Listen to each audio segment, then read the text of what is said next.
अथाष्टमो अध्यायः। इस प्रकार मैंने देव दानव सेनाओं के भयंकर युद्ध का वर्णन किया। अब दोनों सेनाओं के सेनापतियों कार्तिक और तारकासुर के युद्ध का वर्णन सुनिए। इस प्रकार देव दानव के लिए विनाशकारी घोर संग्राम में तारकासुर ने परम शक्ति अस्त्र द्वारा इंद्र पर प्रहार किया, जिससे घायल होकर वे उसी क्षण हाथी से गिर पड़े तथा मूर्छित हो गए। वज्र धारण करने वाले इंद्र को उस समय बहुत कष्ट हुआ। हे तात, उसी समय अति बलवान तथा महारण में प्रवीण असुरों ने सभी लोकपालों को भी पराजित कर दिया। युद्ध करते हुए दूसरे देवगण भी दैत्यों से पराजित हो गए और उनके तेज को ना सह सकने के कारण इधर उधर भागने लगे। इस प्रकार सफल उद्योग वाले विजयी असुर गर्जना करने लगे और सिंहनाद करते हुए कोलाहल करने लगे। इसी प्रकार क्रोधित हो उठे वीरभद्र अपने को वीर मानने वाले तारकासुर की ओर पराक्रमी गढ़ों के साथ आए।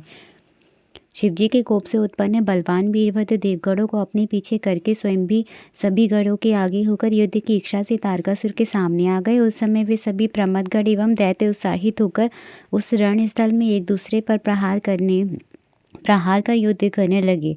रण में कुशल वे एक दूसरे पर त्रिशूल रिष्टि पाश खड्ग परशु पट्टिश से प्रहार करने लगे। वीरभद्र ने उस तारक को त्रिशूल से अत्यधिक आहत कर दिया और वह क्षण भर में मूर्छित होकर भूमि पर सहसा गिर पड़ा। इसके बाद उस दैत्य श्रेष्ठ तारक ने मूर्छा त्याग कर बड़ी शीघ्रता से उठकर वीरभद्र पर शक्ति से बलपूर्वक प्रहार किया। पराक्रमी तथा महातेजस्वी वीरभद्र ने अपने घोर त्रिशूल से शीघ्र ही उस तारकासुर पर प्रहार किया। तत्पश्चात दैत्यों के अधीश्वर तथा वीरों में मान्य महाबली तारक ने भी रणभूमि में वीरभद्र पर शक्ति से प्रहार किया। इस प्रकार युद्ध विद्या में कुशल युद्ध करते हुए वे दोनों ही अनेक प्रकार के अस्त्र शस्त्रों से एक दूसरे पर प्रहार करने लगे।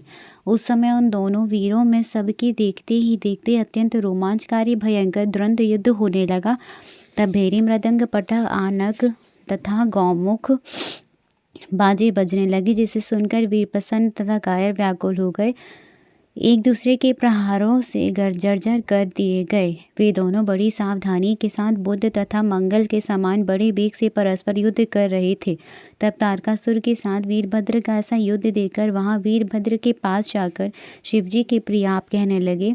बोले, हे वीरभद्र। नारद जी बोलते हैं कि हे वीरभद्र, हे महावीर, आप गढ़ों में श्रेष्ठ हैं।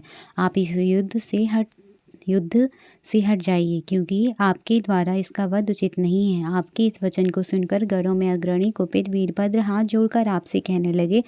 बोले, हे महाप्राज्ञ, हे मुनिवर, आप मेरे श्रेष्ठ वचन को सुनिए। मैं तारक का वध अवश्य करूँगा। आज मेरा पराक्रम आप देखें। जो वीर अपने स्वामी को युद्ध भूमि में ले आते हैं वे पापी महान नपुंसक होते हैं, रण क्षेत्र में नष्ट हो जाते हैं। वे अशुभ गति प्राप्त करते हैं तथा उनको नरक प्राप्त अवश्य होता है। हे मुने, आप मुझे वीरभद्र जानिए। आप पुनः ऐसा कभी मत कहिएगा।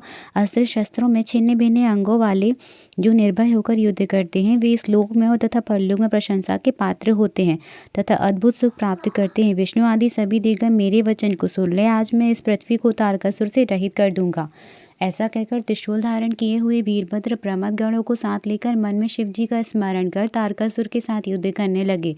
वृषभ पर बैठे हुए उत्तम त्रिशूल धारण किए हुए तथा 3 नेत्रों वाले अनेक महावीरों के भी साथ रण में विद्यमान वे वीरभद्र सुशोभित हो रहे थे।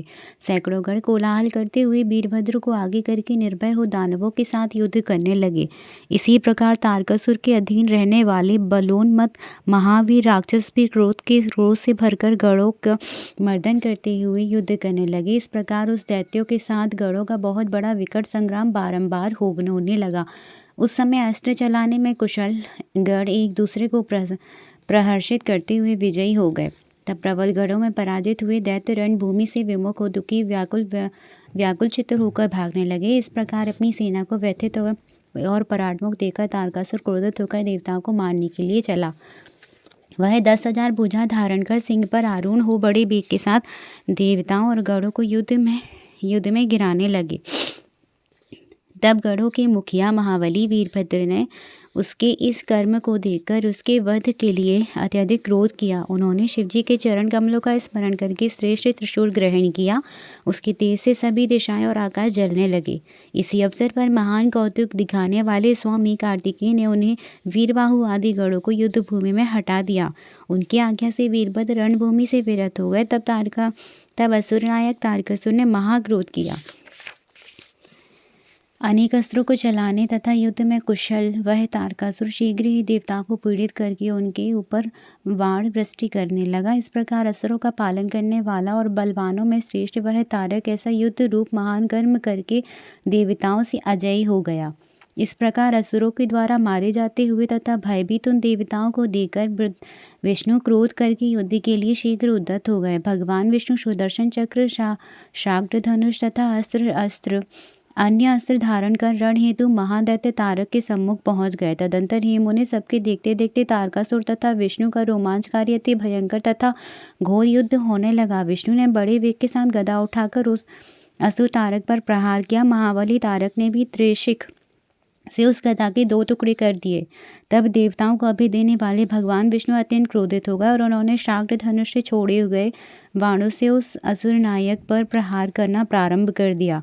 शत्रुवीरों का हनन करने वाले उस महावीर तारकासुर ने भी अपनी तीक्ष्ण बाणों से उसके समस्त बाणों को शीघ्रता से काट दिया। इसके बाद तारकासुर ने अपनी शक्ति से विष्णु पर शीघ्रता पूर्वक प्रहार किया। उसके प्रहार से मूर्छित होकर वे विष्णु पृथ्वी पर गिर पड़े। तब क्षण भर के बाद चेतना प्राप्त कर वे उठ गए और उन्होंने महान सिंहनाद करके क्रोध के साथ जलती हुई अग्नि के समान तेजस्वी चक्र को धारण किया। विष्णु ने उस चक्र से दैत्य पर प्रहार किया और उस तीव्र प्रहार से आहत होकर वह पृथ्वी पर गिर पड़ा। बलशाली उस असुर नायक दैत्यराज तारक ने पुनः उठकर बड़ी तेजी के साथ अपनी शक्ति से सुदर्शन चक्र को काट दिया और उसी महाशक्ति से देवताओं की प्रिय अच्युतर पर प्रहार किया। तब महावीर विष्णु ने भी नंदक नामक खड्ग से उस पर प्रहार किया। हे मुनि, इस प्रकार अक्षीण बल वाले बलवान विष्णु तथा तारकासुर दोनों ही रण में एक दूसरे से घोर संग्राम करते रहे। जय जय श्री शिव महापुराण 8वां अध्याय की जय हो। हर हर महादेव, हर हर महादेव।